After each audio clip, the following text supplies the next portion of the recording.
अस्सलाम वालेकुम। अबरार रशीद आपकी खिदमत में हाजिर है।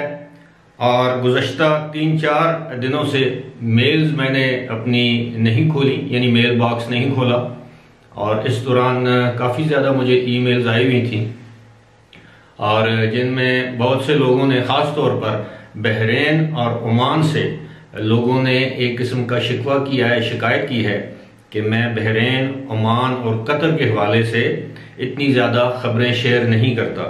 तो आज मैंने एक पहले खबर शेयर की थी जो कि ओमान के हवाले से थी। आज जो खबर आपके साथ शेयर करूंगा ऑब्वियसली उसमें बहरीन भी शामिल है, यूएई भी शामिल है। और सबसे पहले तो मैं सूरत हाल बयान करूंगा कि इस वक्त कोविड की सूरत हाल बहरीन में क्या है। बहरीन में गुज़श्ता 24 घंटों के दौरान 1122 केसेस रिपोर्ट हुए और 4 अमवात हुई। इसके बरअक्स यूएई में 1843 केसेस जो है वो रिपोर्ट हुए और 2 अमवात हुई। इस तरह बहरीन के मुकाबले में निस्फ अमवात हुई। अलबत्ता जो केसेस हैं वो उनकी तादाद यूएई में ज़्यादा है। यहाँ पर मैं बहरीन के हवाले से इतना आपको बताता चलूँ कि बहरीन ने बहुत ज़्यादा सख्तियाँ भी की हैं, लॉकडाउन की हैं, रिस्ट्रिक्शन लगाई हैं, सफरी पाबंदियाँ थी, यानी फ़िज़ाई पाबंदियाँ लगाई गई। और एक वक्त ऐसा आया कि ऐसे लगता था कि बहरीन में अब शायद कोरोना की वबा पर काफ़ी हद तक काबू पा लिया गया है। इसके बरक्स हम देखते हैं तो गुज़श्ता साल के बाद, यानी गुज़श्ता साल दिसंबर तक जो सख्तियाँ थी, पाबंदियाँ थी, वो तो थी, लेकिन गुज़श्ता साल जुलाई में 7 जुलाई को दुबई ने टूरिस्ट के लिए अपने एयरपोर्ट और अपनी जो सरहदें हैं वो खोल दी थी। अलबत्ता अबू धाबी ने कुछ देर लगा दी, वहाँ पर दिसंबर के महीने में लॉकडाउन को हटाया गया। अभी भी अबू धाबी में काफ़ी ज़्यादा सख्तियाँ हैं। 14 मार्च तक बहरीन में भी काफ़ी ज़्यादा पाबंदियाँ या सख्तियाँ या रेस्ट्रिक्शंस थी। ऑब्वियसली ये तमाम ममालिक जो हैं वो अपने शहरियों की सेहत, उनकी सेहत के तहफ़्फ़ुज़, उनकी जान की तहफ़्फ़ुज़ के लिए सारी पाबंदियाँ और सख्तियाँ ये हुकूमत या ये ममालिक लगाते हैं, यहाँ की हुकूमतें। और इसका असल मकसद तो यही है कि अपने लोगों को महफूज से महफूज तर किया जाए। दूसरी जानब हम देखते हैं कि बहुत से मगरबी ममालिक अब भी रिस्ट्रिक्शंस या लॉकडाउन में हैं।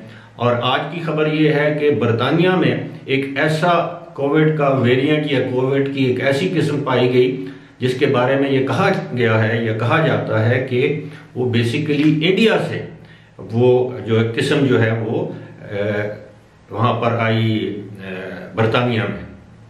अब इस सारी सूरत हाल में जब तक कि मैं समझता हूँ कि कोविड-19 की वैक्सीनेशन का अमल मुकम्मल नहीं हो जाता, यानी कम से कम 60 से 70% आबादी को वैक्सीन नहीं लगा दी जाती, उस वक्त तक हालात ठीक होने की आप ये नहीं समझ सकते कि 100% कोई श्योरिटी है।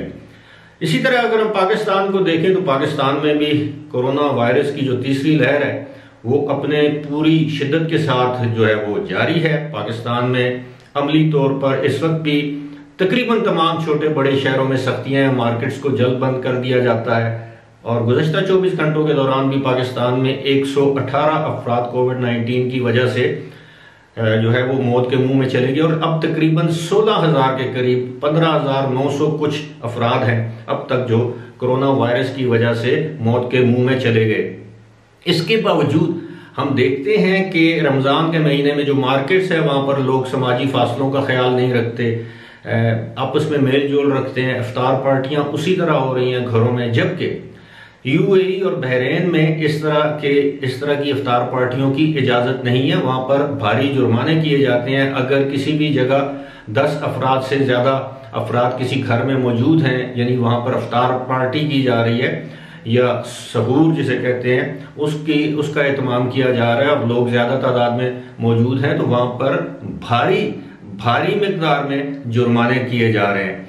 तो इसलिए मैं समझता हूँ कि बहरीन, अच्छा दूसरी बात यह है कि बहरीन उन ममालिक में से है, गल्फ कंट्रीज़ के, जिसने न सिर्फ अपने शहरियों बल्कि अपने रेजिडेंट्स के लिए भी बहुत सी सहूलियात जो है वो फराहम की, और यहाँ तक कि वहाँ पर जो लोग चले गए थे एज ए टूरिस्ट, जो फंस गए थे, उनके लिए भी बहुत सी मराहत का ऐलान किया।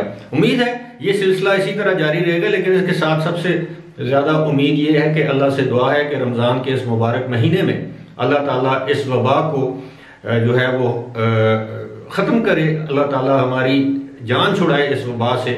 अगर मुकम्मल तौर पर नहीं तो कम अज़ कम इसमें बतदरीज कमी आनी चाहिए, ताकि हम लोग सुख का सांस ले सकें।